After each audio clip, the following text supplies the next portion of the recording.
Hi, everybody. My name is Paul Smyers, and I'm a real estate agent in the central part of Virginia in the beautiful Shenandoah Valley here. And I meet a lot of people in my daily work that are basically trying to move out into the country area, into the rural area. And a lot of young people, including my children, a lot of them have grown up in areas where there's a lot of suburbs and extreme zoning and all these different housing associations and so on, and maybe even living in a condo or a small apartment. And then the ideal is to move out in the countryside, and it's a beautiful, beautiful life, I'm telling you, because I've traveled a lot in life. I've seen many big cities, and that's exactly why I live in this beautiful area where I happen to live, because it's so different out here. But you have to adjust to a few things that I'm going to talk to you a little bit about here. One of the things is your water supply and your sewer system that you get when you rent a house or when you buy a house in a city or even a big suburb near a city. You're going to have what they call city water, city sewer system, and it comes with the system, the purchase that you make, and there's utility. They charge you and so on. There's a lot of areas where they charge you. They give you like 3,000 gallons a month. That's 100 gallons a day for use of your. If you go over that, they bill you and so on. So there's very different things. When you move out in the countryside, almost always you're going to have a septic tank which contains the waste from your home and doesn't go into a city sewer system and go down some large pipe somewhere and end up in a river somewhere. It actually comes into a tank that is near your property, and it leaches out over the years and slowly becomes decayed and everything, and you hardly have to maintain these things at all. A little bit of maintenance is required for a septic tank, but typically they function quite flawlessly for a long time. Just keep an eye on the fact that you have one. And then another thing you get out in the countryside is a well. There are places not too far from the town where they still have the town water coming to your pipes and everything. But most of the time, if you're outside a certain area, they don't bring all the water supply way out 10, 15 miles from the town. You're going to probably have a well. And a well has a pump down there. If you're in a good area, it's only down 100 feet. Maybe I've heard of even 500 feet down. That's a pretty big, deep well. But typically, there's a well on a property and it has a pump in there that's pretty low maintenance. Every once in a while, you need to fix it or bring it up and everything. That's a cost, but they typically last a really long time. And the one thing that you have to remember is that the water supply depends on the pumps, and the pumps depend on electricity. So if you have a power outage in your house, you're going to have an issue for a while with pumping water. There's a certain amount of storage that happens inside a home or in a pressure tank and so on where you might have a little bit of water. But if you live in the countryside and you really want to be secure about your water, at least for flushing toilets, because that's the most use of water. Actually, you can boil the water and cook it and drink and filter it and drink it and make your coffee and everything. But when you flush your toilet, you're going to have to use a lot of water. So if you have some kind of water collection on your property that just in the off case that the power outage, your pump goes down, you can't pump your water into your house, you got to have a few hundred gallons that you can say, okay, at least I can flush my toilets. So something to be aware of, but you need a good water supply and you depend on a well out in the countryside. Now, you're going to need to be aware of wildlife.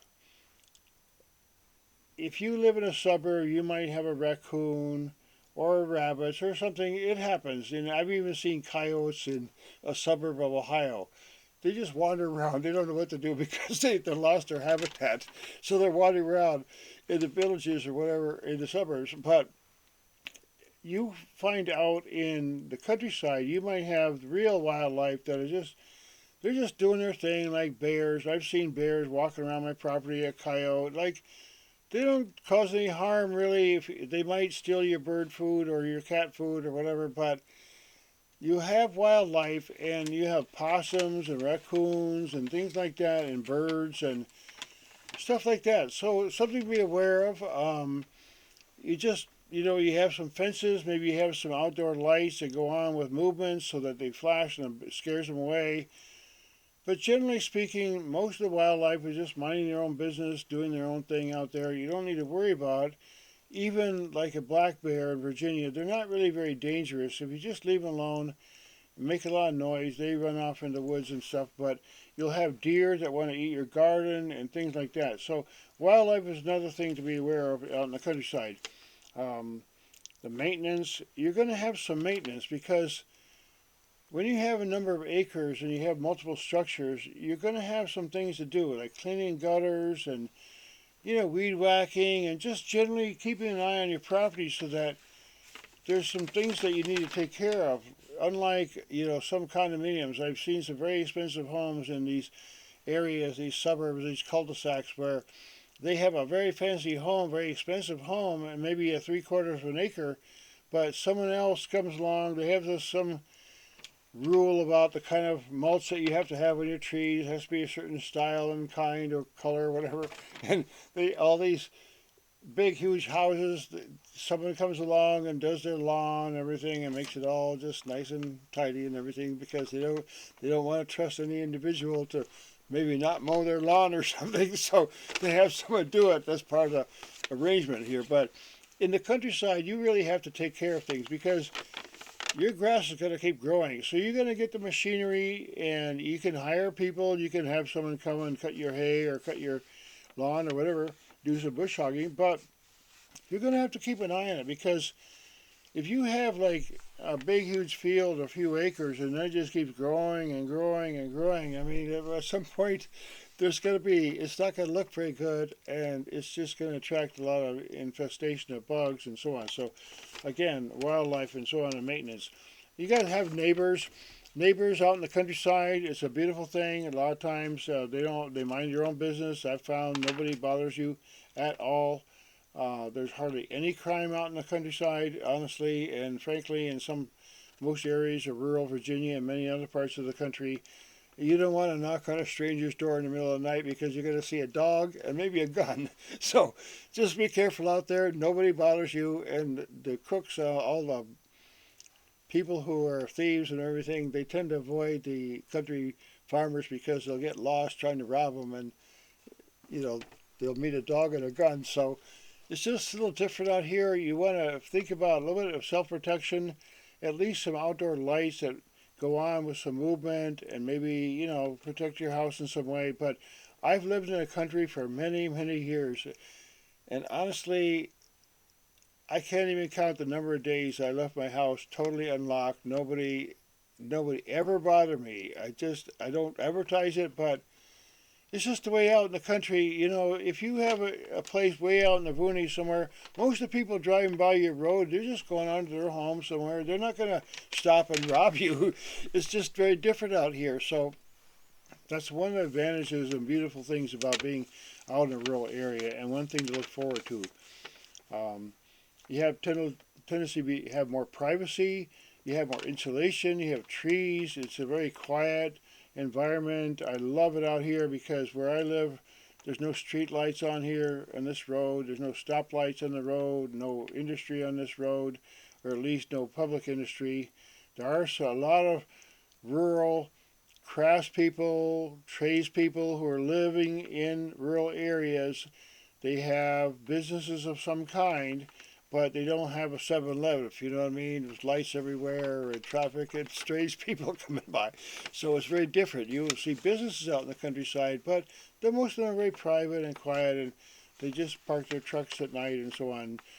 A very slower lifestyle. The traffic is slower, less of it. So when you drive home and after your work, a stressful day, it's not a long, annoying, horrible commute. You can usually drive, like for example, where I live, there's a number of nearby towns, Waynesboro, Charlottesville, and people work around here. They might go to work 30 miles, but when they come home, it's just completely no traffic, just totally quiet, peaceful, they don't have to deal with traffic, and that's one beautiful advantages, and it's exactly why I live in a rural area. Let's go over a couple more things here. A lot of community sharing. People share if you just make friends with your neighbors. There's all kinds of things that can happen.